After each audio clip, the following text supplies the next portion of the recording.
శంకరాభరణం అన్న cinema start చేశాం. నిన్న సినిమా సెన్సార్ కూడా కంప్లీట్ అయింది. మేము సినిమా స్టార్ట్ అయిన తర్వాత పెడుతున్న ఫస్ట్ ప్రెస్ మీట్ ఇది. అంటే అంత గ్యాప్ లేకుండా అటు షూట్ కానీ పోస్ట్ ప్రొడక్షన్ కానీ కంటిన్యూస్గా జరుగుతుండడంలో అందులో డిఫరెంట్ లొకేషన్స్. సో నిన్న సెన్సార్ కంప్లీట్ అయింది. దీనికి యూఏ సర్టిఫికేట్ ఇచ్చారు. అలా December 4th ఏ పిక్చర్ రిలీజ్ అవుతుంది. అండ్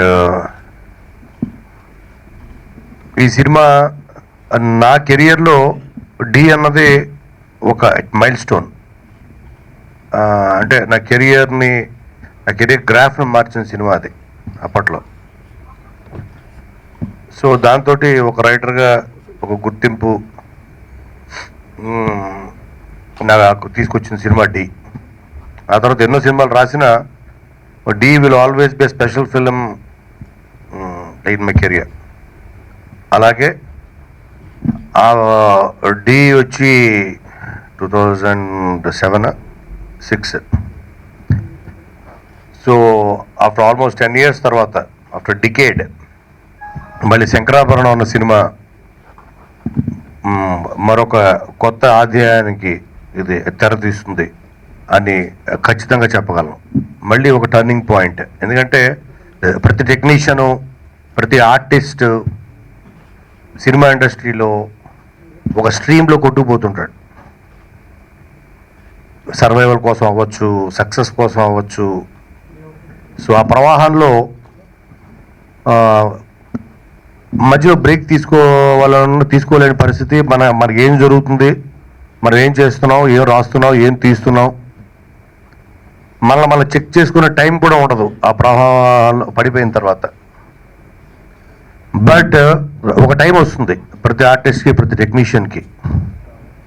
ఒక్కసారి ఒడ్డుకొచ్చి మనం ఇప్పటిదాకా ఏం చేసాం, ఏం చేస్తే బాగుంటుంది, మనం వెళ్ళే స్ట్రీమ్ని, దాన్ని స్ట్రీమ్ లైనింగ్ అంటారు. ఆ స్ట్రీమ్ని మనం కరెక్ట్ పద్ధతిలో వెళ్తుందా మనం చెక్ చేసుకోవాల్సిన పరిస్థితి ప్రతి వాళ్ళకి ఒక పాయింట్ వస్తుంది. అలాగే నా కెరియర్లో నేను ఫస్ట్ సినిమా సత్య 1996, సత్యతో నేను స్టార్ట్ చేసిన జర్నీ ఎగ్జాక్ట్లీ 10 years లేటర్, అంటే 2006కి వచ్చేటప్పటికి డి అన్న సినిమా దగ్గర ఒక టర్న్ తీసుకుంది. అలాగే మళ్ళీ ఆల్మోస్ట్ 10 years తర్వాత 2015లో మళ్ళీ నన్ను నేను చెక్ చేసుకొని మనం వెళుతున్న విధానం, అంటే కమర్షియల్ సినిమా అన్న స్ట్రీమ్లో పడి ఎక్కడో మన ఐడెంటిటీ కోల్పోయాం. ఒక రొటీన్ దీనికి వెళ్ళిపోతున్నాం. అందరితో పాటు ఒక గుంపులో గోవిందలా అయిపోయింది పరిస్థితి. Hits, numbers, collections, centres, number of days, వీటన్నిటి అతీతంగా పనిచేయాలి ఒక టెక్నీషియన్ అన్నవాడు, ఒక రైటర్ అన్నవాడు, ఎస్పెషల్లీ ఒక డైరెక్టర్ కూడా, ప్రతి ఆర్టిస్ట్ కూడా. వీటిని పట్టించుకోవడం స్టార్ట్ చేస్తే మనం ఒక తెలియని మాయలోకి వెళ్ళిపోతాం. ఆ మాయలో చాలా తప్పులు కూడా జరుగుతాయి. ఇలాగ మళ్ళీ 10 years తర్వాత నేను ఏం చేశాను ఇప్పుడు దాకా, క్లోజ్ టు 50 ఫిలిమ్స్, దీంట్లో చెప్పుకోదగ్గవేవి అని నన్ను చెక్ చేసుకున్న తర్వాత, లేదు మనం వెళ్తున్న రూట్ కరెక్ట్ కాదు, ఇప్పుడు రూట్ మార్చాల్సిన టైం వచ్చింది అని అనుకున్న తర్వాత అప్పుడు ఈ శంకరాభరణం సినిమా స్టార్ట్ చేయడం జరిగింది. కథ ఇప్పుడు చాలామంది అడిగారు, మీరు రాసింది ఏముంది, మీరు ఆల్రెడీ చెప్పారు కదా పసవి ఒబామా అనేసి. అది చూడండి, ఆ సినిమా అందరూ చూసుంటారు, ఇది కూడా చూడండి. అదే కథ ఇదే. అందులోంచి నేనేం తీసుకున్నానో, ఏం తీసుకోలేదు అన్నది మీకు సినిమా చూసిన తర్వాత మీకు అర్థమవుతుంది. అండ్ ఇది డెఫినెట్గా వెరీ ఛాలెంజింగ్, ఒక ఛాలెంజింగ్ స్క్రిప్ట్, ఒక ఛాలెంజింగ్ బ్యాక్ డ్రాప్,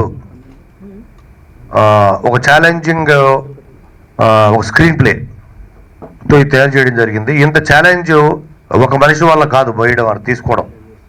దానికి ఒక గొప్ప సైన్యం కావాలి.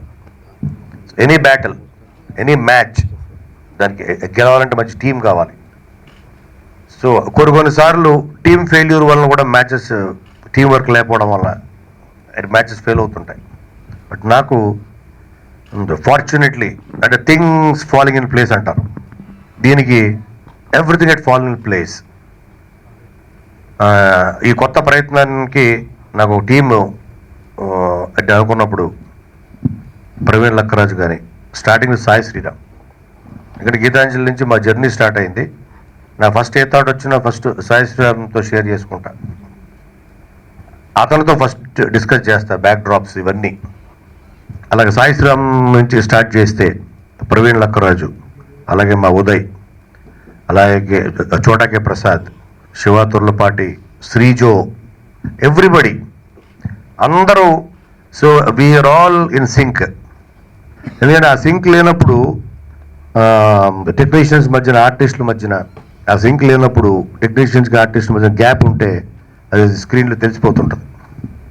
మనం అనుకున్నది ఒకటే, వచ్చేది ఇంకోటి ఉంటుంది. ఇలా టీం సెట్ అయింది. టీం సెట్ అయిన తర్వాత ఇప్పుడు లీడ్ యాక్టర్స్, ప్రొటాగనిస్ట్ అంటే మనం ఏ కథన ప్రొటాగనిస్ట్ ద్వారానే మనం పోర్ట్రే చేయగలం ఆ కథన ఎమోషన్ని. దానికి నాకు ఫస్ట్ అండ్ లాస్ట్ వచ్చిన పేరు నిఖిల్. నాకు వేరే 10 మంది అనుకున్న తర్వాత నిఖిల్ తో రాలేదు. నిఖిలే దీనికి యాప్ట్. ఎందుకంటే తను ఏదో ఒక మ్యాగజైన్లోనో దేంట్లో ఒక స్టిల్ చూశా తనది, సూర్య వర్సెస్ సూర్యది చేసినప్పుడు. ఆ ముందు సినిమా కార్తికేయ, ఆ ముందు సినిమా స్వామిరారా. తను ఎక్కడ ఆ క్యారెక్టర్స్కి, ఆ సినిమాలకి, తర్వాత సినిమాలకి అంటే తను ఎక్కడో క్యారెక్టర్ వెళ్ళిపోతూ క్యారెక్టర్ కనపడుతుంది తప్ప తను కనపడలేదు. So he is dominating. So his image అవ్వచ్చు, ఈజ్ ఆర్టిస్ట్ కన్నా క్యారెక్టర్ తను ఎక్కువ ఎలివేట్ చేస్తున్నాడు, తన క్యారెక్టర్ మీద కేర్ తీసుకుంటున్నాడు అని నాకు ఆ పోస్టర్ డిజైన్ చూసిన అర్థమైంది. సూర్య వర్సెస్ సూర్యది, అలాగే Karthikeya. So he's one artist who can do justice to my character Gautham శంకరాపురంలో. తన ద్వారానే కథ. ఎందుకంటే స్క్రీన్ ప్లే బుక్లో ఎప్పుడు ఒక గొప్ప చాప్టర్ ఉంది, వెరీ ఇంపార్టెంట్ చాప్టర్. సో చాలామంది డైరెక్టర్స్, రైటర్స్ ఆ దృష్టిలో పెట్టుకోవాల్సిన చాప్టర్ అదేంటంటే హీరోస్ జర్నీ. ఒక సినిమా మనం చెప్పాలంటే, ఒక సినిమా స్టార్ట్ చేస్తే narration, it has to be heroes journey. అతని పెయిన్, అతని స్ట్రగుల్, అతని గోలు, అతని లవ్, అతని hurdles, everything it has to be start to end ఒక హీరోస్ జర్నీ కనపడాలి సినిమాలో. అతను ఎక్కడి నుంచి స్టార్ట్ అయ్యాడు, ఎక్కడ ఎండ్ అయ్యాడు, మధ్యలో. సో అది ఎక్కడ వదలకూడదు. సో దానికి రైట్ ప్రొటాగనిస్ట్ ఆ కథ చెప్పడానికి మనకి దొరికితే ఆర్టిస్ట్, ఆ సినిమాకి కథకి న్యాయం జరుగుతుంది. 100% నాకు నా మైండ్లో వచ్చిన ఫస్ట్ పేరు నిఖిల్. అండ్ తనకి పిలిచి చెప్పాను. తను ఏదో నేను ఫస్ట్ పిలవగానే సార్ మీరు చెప్పారుగా చేస్తాను అనలేదు. సార్ నాకు ఫుల్ నరేషన్ ఇస్తారా అంటే, నా దగ్గర ఫస్ట్ హాఫ్ ఉంది, ఐడియా ఉందని ఒక 20 minutes పిలిచి చెప్పాను ఆఫీస్లో. సార్ ఫుల్ స్క్రిప్ట్ మీరు ఎప్పుడు చెప్తారు సార్ అన్నాడు. అంటే అర్థం ఏంటి, ఫుల్ స్క్రిప్ట్ చెప్పిన తర్వాత చేస్తాను సార్ అని. సో అది చాలా డిప్లొమాటిక్గా, చాలా మర్యాదగా, గౌరవంగా చెప్పాడు. సరే నాకు ఒక 10 days పడుతుంది నిఖిల్ అని 10 days అయిన తర్వాత మళ్ళీ పిలిచి చెప్పా, ఇంకొంత బెటర్ వర్షన్, ఒక 45 minutes version, 1 hour version. Full ఎప్పుడు అవుతుంది సార్ అన్నాడు మళ్ళీ. ఓహో, నాకు అర్థమైంది. రోల్ అండ్ టైటిల్స్ వరకు చెప్తే కానీ చేయడేతను మన సినిమా రోల్ చేయలేమో అర్థమైపోయింది నాకు. అంటే like it's not about arrogance or this thing. అతని యాటిట్యూడ్ కాదు. హీ వాంట్స్ టు నో ఇది his character, he wants to know what film is doing. దానికి తను ఏం చేయగలడు అన్న దానికోసం అడిగాడని. పాజిటివ్గా అంటే ప్రతిదాన్ని మనం 2 ways of taking every issue. మనం పాజిటివ్ తీసుకోవచ్చు, నెగిటివ్ తీసుకోవచ్చు. November 15th ఎల్లుండి మేము వైజాగ్లో ట్రిపుల్ ప్లాటినం డిస్ఫంక్షన్ చేస్తున్నాం. సండే ఆర్కే బీచ్లో. ఎందుకంటే జెన్యూన్గా ఈ సినిమా ఎంత డిఫరెంట్గా ఉంటుంది, ఉండబోతుందనే ఆడియన్కి ఫస్ట్ ఆడియో విన్న తర్వాత అర్థమైంది. అప్పుడు దాకా మేము చెప్పడం తప్ప విజువల్గా ఆడియోగా సినిమా బయటకు వచ్చిన తర్వాత సినిమా ఆడియో కూడా కొత్తగా ఉంది. అంటే number of downloads with in this 1 week 10 days is amazing. So అందుకనే మేము ట్రిపుల్ ప్లాటినం ఫంక్షన్ జరిగింది. నేను చేసిన ప్రతి ఫిల్మ్ అండి, నేను ఇప్పుడు 12 films చేశాను. 12 filmsకి బాగా నన్ను సపోర్ట్ చేసింది ఏంటంటే మీడియా పీపుల్. ఎందుకంటే కొన్ని సినిమాలకి ప్రమోషన్ బడ్జెట్ లేకున్నా కానీ మీరు మీ సినిమాలా తీసుకొని దాన్ని ప్రమోట్ చేశారు. నేను ఇక్కడ అందరినీ కలుస్తా ఉంటే అందరు నా ఫ్రెండ్స్లో everybody I know everybody here. ఎందుకంటే సపరేట్గా ఇంటర్వ్యూస్ పెట్టడం కానీ, సపరేట్గా నా ఫోటోగ్రాఫ్స్ తీసుకొని ఆర్టికల్స్ రాయడం కానీ నా గురించి ఒక మంచి సినిమాను ఆల్వేస్ మీరు ప్రమోట్ చేశారు, నన్ను హెల్ప్ చేశారు. అండ్ ఇప్పుడు right now what ever success I am having it's because of you. ఎందుకంటే ఒక నార్మల్ ఫిల్మ్ పబ్లిక్ వరకు తీసుకెళ్ళడానికి media is the most powerful. And నాకు తెలిసి శంకరాభరణం కూడా సూపర్ బస్ క్రియేట్ అయిందండి. అండ్ దానికి కారణం కూడా మీడియానే. అండ్ పబ్లిక్కి ఆ ట్రైలర్స్ కానివ్వండి, ఆ సాంగ్స్ కానివ్వండి, మీరు తీసుకెళ్ళిన way is like fantastic. Sankarabharanam అనే cinema this is only film I wanted to do. అంటే నేను యాక్చువల్లీ సూర్య తర్వాత I was looking for a very nice story. అంటే లైక్ మళ్ళీ జాన్రా మార్చాలి, మళ్ళీ డిఫరెంట్ చేయాలని. నేను కోనా వెంకట్ గారి నుంచి నాకు ఫోన్ వచ్చింది. I was like very very shocked. ఎందుకంటే కోనా గారు చేసే హీరోస్ అందరూ లైక్ రామ్ చరణ్, అఖిల్, బాలయ్య బాబు అందరూ లైక్ టాప్ స్టార్స్ చేస్తుంటారు. I was like surprise. And ఆయన పిలిచి కథ చెప్పినప్పుడు ఐ వాజ్ సో సర్ప్రైజ్. ఎందుకంటే కోనా గారు మొన్న ఒక ఇంటర్వ్యూలో కూడా చెప్పారండి, there are 2 types of films. అంటే ఒక ఫిల్మ్ ఏంటంటే హీరో కోసం తయారు చేసే సినిమా, ఇంకోటి ఏంటంటే కథ కోసం యాక్టర్స్ సెలెక్ట్ చేసుకునే సినిమా. నేను ఫస్ట్ ఫిల్మ్ హ్యాపీ డేస్ చేసినప్పుడు మన ఆల్రెడీ కథ ఉందండి, దానికి హీరోస్ సెలెక్ట్ చేశారండి. అండ్ దీనికి కూడా ఆల్రెడీ ఫుల్ పర్ఫెక్ట్ కథ ఉందండి, దానికి యాప్ట్ క్యారెక్టర్స్ తీసుకున్నారు. And I was so happy. ఎందుకంటే నాకు మళ్ళీ ఒక ఫ్యామిలీ ఎంటర్టైనర్, ఒక డిఫరెంట్ జాన్రా, అండ్ మళ్ళీ కోనా వెంకట్ గారు ఉన్న ఆయన హ్యూమర్ మిస్ అవ్వకుండా ఉన్న సినిమా దొరికింది. I was so happy. నేను అన్నాను, సార్ ఈ సినిమా అయ్యే వరకు స్టార్టింగ్ నుంచి నేను ఎక్కడికి వెళ్ళాను సార్, నేను మీతోనే ఉంటాను. అండ్ నిజంగా నేను ఆ నరేషన్స్ ఎందుకు తీసుకున్నానంటే నా క్యారెక్టర్ కోసం తీసుకున్నాను sir. And another brilliant thing is మొత్తం టీమ్ అండి, కోనా గారు, మా డైరెక్టర్ గారు, మా ఎడిటర్ గారు చోటా ప్రసాద్ గారు, మా మ్యూజిక్ డైరెక్టర్ ప్రవీణ్, మా dance master Shiva, everybody like వాళ్ళకి ఒకటి ఉందండి మా సినిమాలో కామన్, ఎవరికి ఈగో లేదండి. కోనా గారు లాంటి టాప్ రైటర్ని నేను ఒక 2-3 times నేను అడిగాను సార్, ఇంకా డీటెయిల్ ఉన్నా కానీ ప్రతిసారి ఆయన ఓపిక్గా నాకు నరేషన్ ఇచ్చేవారు. ప్రతి పర్సన్ కానీ, నాకే కాదండి, right from my makeup man దగ్గర నుంచి, ఫ్రమ్ ద స్మాలెస్ట్ టెక్నీషియన్ నుంచి బిగ్గెస్ట్ టెక్నీషియన్, ఆయన నరేషన్ ఇచ్చి ఆయన ఎనర్జీ నిజంగా హ్యాట్స్ ఆఫ్ చెప్పాలి. ట్రైలర్స్ కటింగ్ వాళ్ళకి కూడా మొత్తం like got so much energy అండి. నిజంగా నాకు అనిపిస్తుంది ఫ్యూచర్లో if I want have energy like Kona sir. ఎందుకంటే అన్నిటికీ నేను ముందుంటాను, కానీ నాకన్నా ముందు కోనా గారే is like is so energetic. And I'm so happy I'm doing his film. అలాగే మా డైరెక్టర్ గారు, మా కెమెరామెన్ గారు, వీళ్ళిద్దరూ ఒక సూపర్ టీమ్ అండి, శ్రీరామ్ అండ్ ఉదయ్. వాళ్ళు కలిసి కోనా గారు అనుకున్న థింగ్ అంతా they were able to locations కానివ్వండి, మంచి మంచి లొకేషన్ సెలెక్ట్ చేయడం, లైక్ సినిమా తీసే విధానం కానివ్వండి, ఒక డిఫరెంట్గా తీద్దామని చెప్పేసి వాళ్ళిద్దరూ they are like the back bone behind Kona sir. And ఈ ముగ్గురు టీమ్ ఎఫర్ట్ వల్ల నేను అంటాను దట్ ఫిలిం హిట్టా ఫట్టా అన్నది మనకి రేపు ఆడియన్సే చెప్పాలి, నేను చెప్పలేను. బట్ ఒక మంచి సినిమా చేసే నాకు సంతృప్తి, ఒక సాటిస్ఫాక్షన్ మాత్రం నాకుంది. వాళ్ళతో వర్క్ చేసేటప్పుడు క్లారిటీ తోటి ఏమాత్రం టెన్షన్ లేకుండా సుఖంగా హ్యాపీగా వచ్చిన షార్ట్ చేసి వెళ్ళిపోయేవాడిని, నాకు అసలు ఏం అడిగేవాడిని కాదు.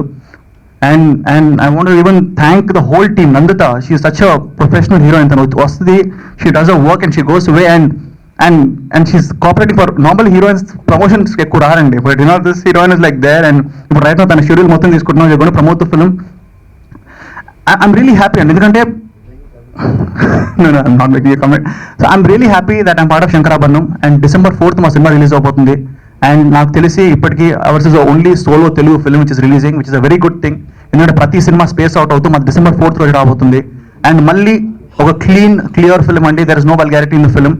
And we have got a clear UBA certificate which can be watched by all people. చిన్నపిల్లల దగ్గర నుంచి పెద్దవాళ్ళు అందరూ చూసే సినిమా ఇది. నా ప్రతి సినిమా అలాగే ఉండాలని నేను కోరుకుంటున్నాను. అండ్ మళ్ళీ జాన్రా షిఫ్ట్ అయిందండి. అండ్ నేను ఒకటే చెప్తానండి, కోనా గారు అన్నారు సమాధానం ఉన్నారు ఈ సినిమా, అది ఎందుకో కూడా చెప్తాను నేను. బికాస్ చాలా మంది ఏమనుకుంటారంటే ఒక రైటర్ అన్న పర్సన్ ఒక సినిమాకి వర్క్ చేస్తుంటే ఆయన చేతిలో సర్టన్ లెవెల్ వరకు ఉంటుందండి. బట్ ఆయన ఇచ్చిన కథని పర్ఫెక్ట్ జస్టిఫికేషన్ చేసుకోవడానికి ఆయన సొంత బ్యానర్ ఓపెన్ చేశారు. ఆయన అన్నారు MVV అండ్ నేను Kona Venkat garu banner is separately for films that he likes from his heart, that is his kind of films. Geethanjali ఒక film different film, Sankarabharanam is gonna be different film. And నాకు తెలిసి ఈ బ్యానర్ ఫ్యూచర్లో కూడా డిఫరెన్స్కి, వెరైటీకి, కోనా గారిలో ఉన్న యాక్చువల్ స్టోరీస్ అన్ని బయట పెట్టడానికండి. And irrespective of commercials, irrespective of everything else, different films చేస్తారు ఈ banner. And I'm happy to be associated and I'm always ready to do banner movie for MVB sir and Kona sir. Thank you so much. Sankarabharanam is a very special film for me. ఎందుకంటే నేను ఒక టైంలో ప్రేమ కథా చిత్రం చేశాను. That was my most satisfying film as an actor. దాని తర్వాత నేను చాలా try చేశాను to listen to something that gave me the drive ki ledu nenu idi cheyali whatever no matter what. And I think that was when Kona sir called me and narrated my character in Shankarabharanam. And I think after PKC, Shankarabharanam is the film that gave me complete satisfaction as an actor. So thank you, sir. And Shankarabharanam team as a whole, meer chuste each and every person has given their 100%. They put their heart and soul into it. Uday sir, 24/7, akkade he's so dedicated to his job. Nikhil, bundle of energy, నేను చెప్పాల్సిన అవసరమే లేదు. Then Kona sir తో the script is his baby. అది మీరు screen మీద చూస్తే on December 4th మీకు తెలుస్తుంది the originality of the script. Then Praveen has given wonderful music. అలాగే dance masters have choreographed each and every song beautifully. So I wish you give us all your blessings, and thank you so much for coming and blessing us. Shankarabharanam. First of all, I want to thank Kona garu for giving me this opportunity. Songs ki chala manchi response vachindi. I'm really happy about it. We try to project the essence of the movie through the songs. There are so many variations in the movie. Avanni songs lo cover chesamu. So I'm really happy about it. November 15th, the Platinum Disc function. So this is the first time in my career this is happening. So I'm really excited, and I'm going to perform with my music team on that stage. And Shiva will be there choreographing all the songs on stage. So it's going to be very exciting. RR విషయంలో we actually worked really hard for the RR, and చాలా మంచిగా వచ్చింది talk team మొత్తానికి. And it's a very nice boost for the team that they like the RR and everything, and they're excited about the movie. So censor it came out good report, and ఇప్పుడు Dolby Atmos కూడా చేస్తున్నాము RR కి. So I'm so super excited for that. I want to listen to the movie in Dolby Atmos. I'm excited about it. So please watch our movie on December 4th. We are all excited about it. Hope you are. Thank you. First of all, thank you very much to Kona sir from the bottom of my heart. ఇంత మంచి కథ ఉన్న చిత్రానికి to make me a part of this team. నేను ఇంతకుముందు గీతాంజలికి work చేశాను sir తోటి. దానికన్నా 10 రెట్లు ఎక్కువ ఎంజాయ్ చేశాను ఈ చిత్రానికి వర్క్ చేయడం. అంత వెరైటీ ఉంది ఈ చిత్రంలో అండ్ ఈ ఆల్బంలో. మీరు అందరూ విన్నారు ఆడియో కూడా. దీనికన్నా 100 రెట్లు ఎక్కువగా ఆడియన్స్ ఎంజాయ్ చేస్తారని ఆశిస్తున్నాను ఈ సినిమాని. కొరియోగ్రాఫర్ శంకరాభరణం. అండ్ దీనికి ఫస్ట్ అండ్ ఫార్మోస్ట్ కోనా గారు again to bring me down to India, Hyderabad, US నుండి ఆల్ ది వే పిలిపించి నాకు మరీ ఇచ్చి ఒక సాంగ్ ఇస్తారు అనుకున్నాను. 4 songs ఇచ్చారు, which is very good. Thank you. And also నా సాంగ్సే కాకుండా 2 other songs were done by Shekhar and Prem Rakshith master. Amazing songs అవి కూడా. So that's the whole visual impact would be something different. నా ఫస్ట్ మూవీ టైగర్ అండి. అది చాలా మంచి సక్సెస్ ఇచ్చింది నాకు. ఆ టైంలో నెక్స్ట్ మూవీ మాకు యాక్చువల్గా ఇండస్ట్రీ మా టెక్నీషియన్స్ అందరికీ కూడా సక్సెస్ఫుల్ మూవీస్ చేస్తూ ఉంటే వాళ్ళ కెరీర్ చాలా షార్ప్గాను చాలా ఫాస్ట్గా ఉంటుందండి. ఆ టైంలో కోనా వెంకట్ గారు అండ్ నిఖిల్ కలిసి సినిమా చేస్తున్నారని తెలియగానే నాకు అబ్బా ఈ సినిమా నాకు వస్తే బాగున్నాయి, ఒక సక్సెస్ఫుల్ మూవీ ఇది, నేను కొట్టేద్దామని చెప్పి వెయిట్ చేస్తున్న టైంలో కోనా గారి నుంచి ఫోన్ వచ్చి ప్రసాద్ నువ్వు ఈ సినిమా చేస్తున్నావు అని చెప్పగానే చాలా ఎగురుగా అంతేసిన పని అయింది నాకు. దానికి ఏమాత్రం తగ్గకుండా ఈ సినిమా చాలా ఎక్స్ట్రాడనరీ అవుట్పుట్ వచ్చిందండి. నిన్న సెన్సార్ ఫినిష్ అయింది. సెన్సార్ రిపోర్ట్ కూడా చాలా బాగుంది.